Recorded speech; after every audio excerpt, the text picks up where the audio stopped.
Let's say you go into you can do this in a room. It's quite fun to do it just when you're sitting in a room, like a room, maybe your bedroom. You can sit there and just sort of meditate on it, think, okay, if I wanted to spend 10 minutes making this room better, what would I have to do? And you have to ask yourself that, right? It's not a command, it's like a genuine question. And things will pop out in the room that you like, there's a stack of papers over there that's kind of bugging you, and you know that maybe little order there would be a good thing, and there's some rubbish behind your computer monitor that you haven't attended to for like 6 months, and the room would be slightly better if it was a little less dusty and the cables weren't all tangled up the same way. And like, if you allow yourself just to consider the expanse in which you exist at that moment, there'll be all sorts of things that'll pop out in it that you could just fix. And I might say, well, if you were coming to see me for psychotherapy, the easiest thing for us to do first would just be to get you to organize your room. You think, well, is that psychotherapy? And the answer is, well, it depends on how you conceive the limits of your being. And I would say, start where you can start. If something announces itself to you, which is a strange way of thinking about it, as in need of repair, that you could repair, then hey, fix it. You fix 100 things like that, your life will be a lot different. I often tell people too, fix the things you repeat every day, because people tend to think of those as trivial, right? You get up, you brush your teeth, you have your breakfast, you have your routines that you go through every day.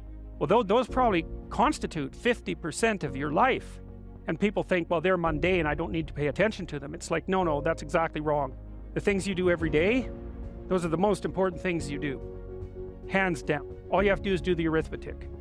You figure it out right away. So 100 adjustments to your broader domain of being, and there's a lot less rubbish around, and a lot fewer traps for you to step into. And so that's in keeping with Jung's idea about erasing once you've got your mind and your emotions together, and once you're acting that out, then you can extend what you're willing to consider yourself and start fixing up the things that are part of your broader extent. Now, sometimes you don't know how to do that. So you might say, imagine you're walking down Bloor Street and there's this guy who's like alcoholic and schizophrenic and has been on the streets for 10 years. He sort of stumbled towards you and, incoherently mutters something. That's a problem. And it would be good if you could fix it, but you haven't got a clue about how to fix that. You just walk around that and go find something that you could fix, because if you muck about in that, not only is it unlikely that you'll help that person, it's very likely that you'll get hurt yourself.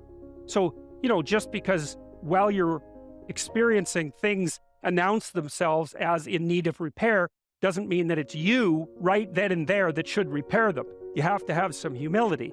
You don't walk up to a helicopter that isn't working and just start tinkering away with it.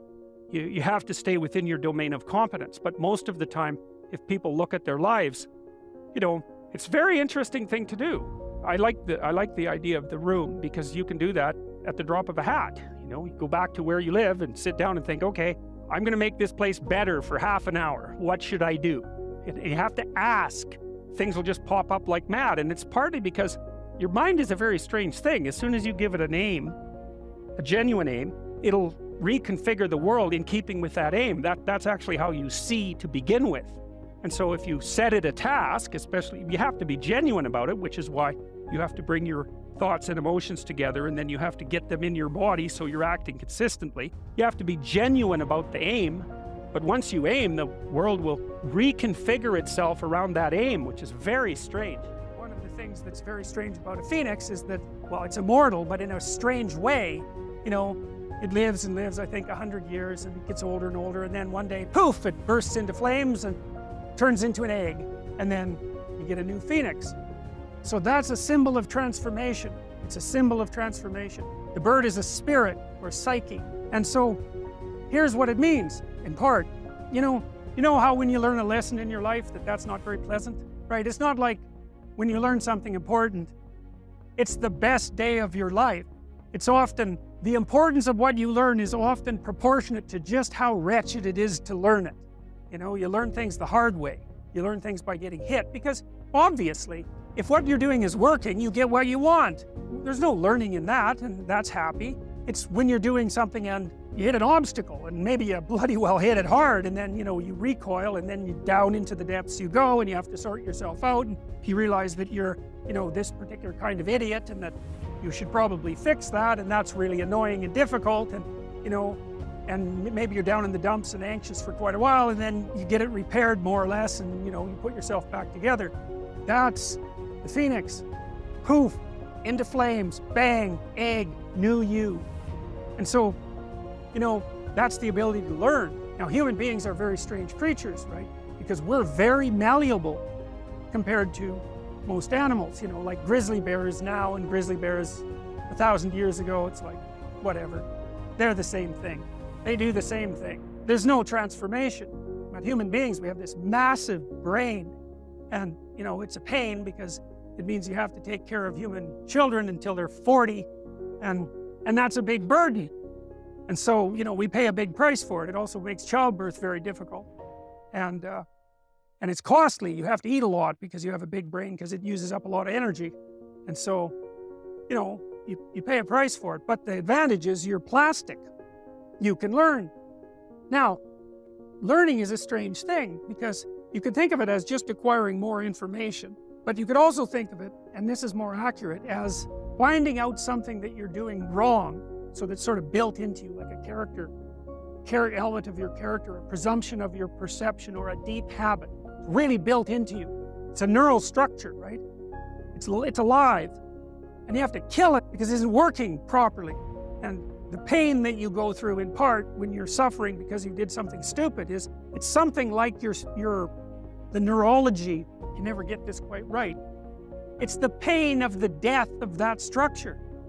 And that could be a huge chunk of you, if you really have to go through a massive revision. It's like the person that comes out the other end might hardly be the same at all. That happens, for example, if you're trying to combat alcoholism, which is just, a wretched thing to do because, well, all your friends are alcoholic. All your family drinks too much. The only thing you know how to do when you're socializing is to go to the bar and drink too much. And you spend like 20 hours a week on it. It's like, it's not just that you're addicted to the substance, it's like that's how you live. And so if you want to stop being an alcoholic, not only do you have to stop drinking alcohol, but you have to stop seeing all your drunk friends, and then maybe you've had them for your whole life, and you have to have continual battles with your drunk family. And then you have to figure out something to do with that 20 hours that's now like hanging around your neck like an albatross. And so you have to let that whole part of your personality die, and a new part has to spring forth. And that's what the phoenix is. And the phoenix is the capacity of the person to transform. You have all seen this video where you watch the basketballs being tossed back and forth between members of the white team versus the black team, and while you're doing that, a gorilla walks up into the middle of the video and you don't see it. It's like, if you thought about that experiment for about 5 years, that would be about the right amount of time to spend thinking about it. Because what it shows you is that you see what you aim at. And that, man, if you can get one thing through your head as a consequence of even being in university, that would be a good one. You see what you aim at. And so, because one inference you might draw from that is, be careful what you aim at, right? What you aim at determines the way the world manifests itself to you. And so if the world is manifesting itself in a very negative way, one thing to ask is, are you aiming at the right thing? Now, I'm not trying to reduce everybody's problems to an improper aim. People get cut off at the knees for all sorts of reasons. They get sick, they have accidents. There's a random element to being, that's for sure. And so you don't want to take anything, even that particular phrase, too far. You want to bind it with the fact that random things do happen to people, but it's still a great thing to ask.